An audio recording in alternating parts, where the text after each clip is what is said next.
Ciao a tutti, siamo a Tallinn alla TNC 19 con Claudio Allocchio di GAR. Claudio ha vinto la Beach Foundation Award per i contributi significativi dati negli anni al mondo delle reti della ricerca. E ora siamo qui con Claudio per farci un po' raccontare come ha contribuito in questi anni e soprattutto, se possiamo, come è cambiato il mondo di oggi dal mondo che hai conosciuto allora quando hai cominciato a lavorare in questo settore. Io ho cominciato quando le reti della ricerca non c'erano, semplicemente non sapevamo neanche cosa fossero. C'erano delle computer, c'erano dei modi per collegarle tra di loro, c'erano delle idee molto vaghe e tanti problemi da risolvere.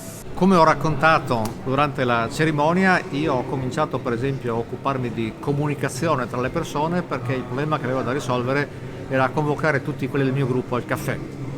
E la maniera per farlo era prendere i vecchi telefoni a disco, quelli rotatori, chiamare una cinquantina di volte perché non si sapeva in quale stanza fossero e alla fine forse riusciamo a prendere il caffè.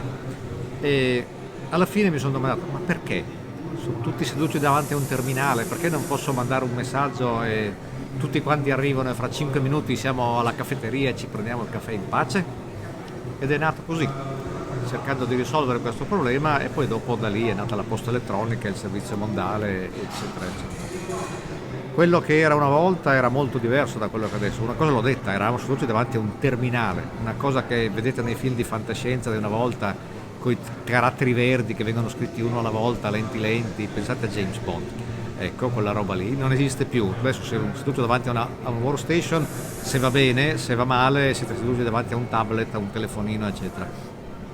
La differenza fondamentale è questa: una volta c'era un oggetto in cui tu fisicamente gli stavi davanti e dovevi essere lì per lavorare con una rete connessa dietro.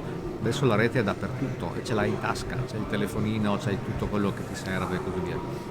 Questo è anche un problema perché una volta dovevi sapere quelli che si chiamano i fundamentals, siccome dovevi partire da chiodi, martello e assi di legno per costruire tutto, dovevi saperli usare i chiodi.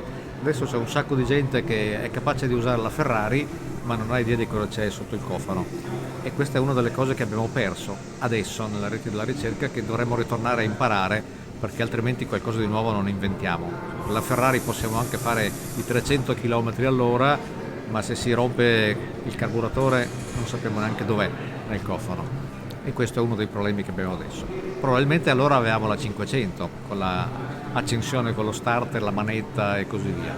Adesso abbiamo tutto elettronico, quando finisce la batteria però non parte più niente. Grazie Claudio.